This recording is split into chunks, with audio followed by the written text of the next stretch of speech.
So I'm going to visit my sister for a while, and by a while I mean tonight, and I will be gone for 2 weeks.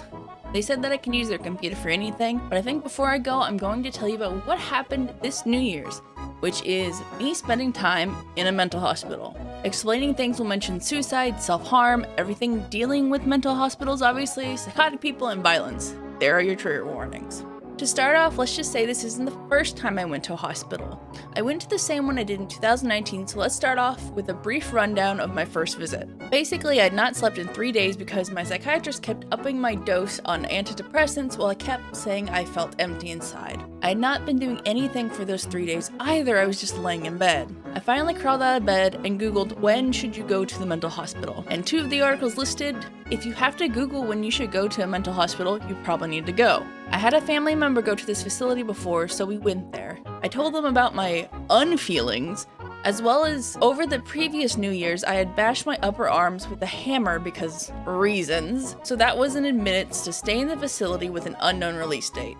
I was very scared, but overall I got to see a doctor to discuss things and explain medicine, like how he thought I had bipolar disorder and not depression, and the depression medicine can actually create a terrible effect on me. My medicine was sorted, I felt a lot better. We were in featureless rooms, by that I mean no sharp edges, everything is detachable, and there is no surface which to hang something, and we were only allowed dulled pencils and coloring supplies. Somehow it was okay.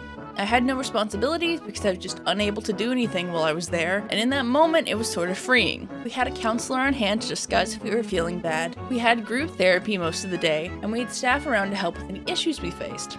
In this facility there are different units. Units for low-risk suicide, addiction, high-risk/violence, elderly, and sadly a children's unit. Due to repairs, the low-risk suicide unit was coupled with the addiction unit at this time. I guess sort of shocking to some, it was also co-ed, but I didn't have any problems with this or with the addiction people. It was an experience that overall I learned a lot and got set on a good track. This was 2019, before the pandemic. Fast forward to the night of December 29th, 2023. As people who know me, I've been having severe anxiety, starting with the tornadoes in my state in the summer, coupled with terrible winter depression. And I found myself having a panic attack at night without medicine yet again. I hadn't been able to sleep in more than 24 hours and I was just freaking out. I called my sister and we decided that no one knew how to help me, so I should just go to the mental facility again. So me and my mother went in the dead of the night as they allowed 24-hour admission. I talked about the extreme mood whiplash, anxiety, feeling hopeless, and much previous self-harm that I dealt with, and that was enough to get admitted, getting back there at 7 a.m. I was allowed to sleep instead of go to group therapy, but quickly I noticed that there were very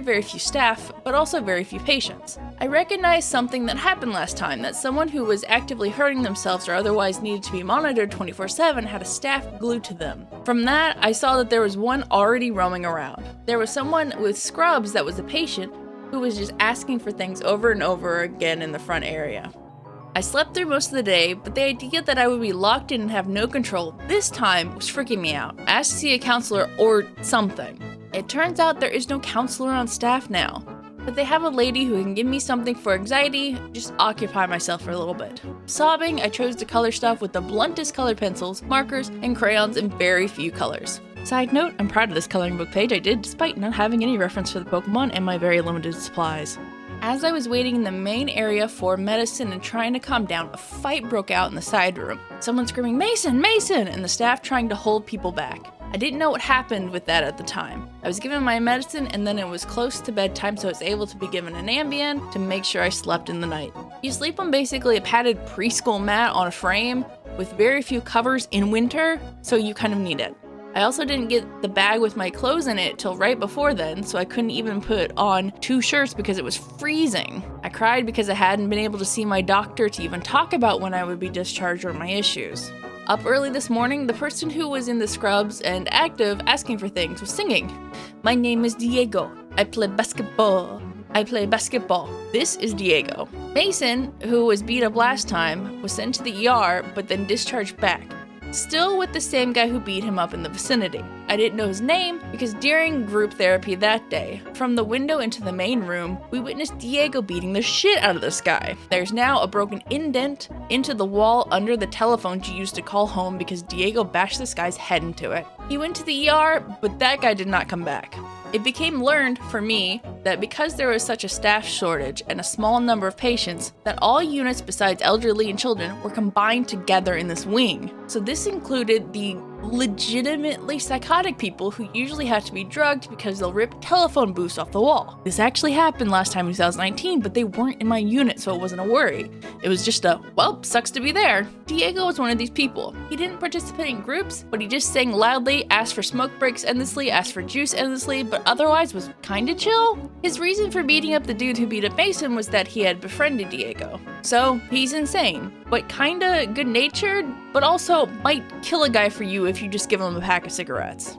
So at this point I saw my doctor, who was actually through telehealth, so I was talking to a computer. The lady who fetched me to come see him said, "Don't worry, this will be quick." Quick? Quick? This is what I'm here for. There's literally nothing else I can do here but color things. They lock you in your room during the day so you can't even go nap either. I need help. I need to see the doctor. Now, I do actually do telehealth appointments with my therapist and psychiatrist normally, but I've met and talked to them before the pandemic, so I feel comfortable with that. Me trying to explain to this doctor from somewhere else the situation where I felt uncomfortable in the unit with no counselor and not a lot of staff to handle the violent outbreaks, he just didn't really get it. He rambled something about there being nothing wrong with my medicine, it's just my larger dosages should be spread across the day. He wasn't interested in asking why I felt horrible or any underlying causes. There were no more fights for the next day, but the person who had a handler glued to them, they would just run around yelling insults at anyone and not sitting still. It's worth noting as well, in group therapy we weren't really doing that anymore. It was just someone coming to play games with us for 30 minutes. The only thing to break up the day was going to the cafeteria. The guy who was insulting everyone, one staff member could not handle his interruptions, so locked him out of the group therapy room, which I think I said has clear doors to the main area. That dude just started pounding and screaming at those doors. For some reason, he was also allowed to go up to dinner in the cafeteria, which is only allowed if you're not causing a disturbance. After yelling at and insulting the lunch ladies, he was escorted back downstairs. Don't know why he was even allowed up there. I can't even eat in peace. I told my doctor that I really wanted to leave. I don't think I'm going to get better in this environment. Any issues I had are being overwritten by the distress of being in the mental hospital. He said, "I pick up what you're putting down," in response to not understanding and not wanting to be transferred to Unit 6 that currently wasn't open. I learned from someone else that this was the women's only unit, which they had been trying to get open for a week already, so it wasn't really a viable option. Later in that day, a woman was admitted, in the signature scrubs meaning that she was brought in with no other clothing and probably had issues.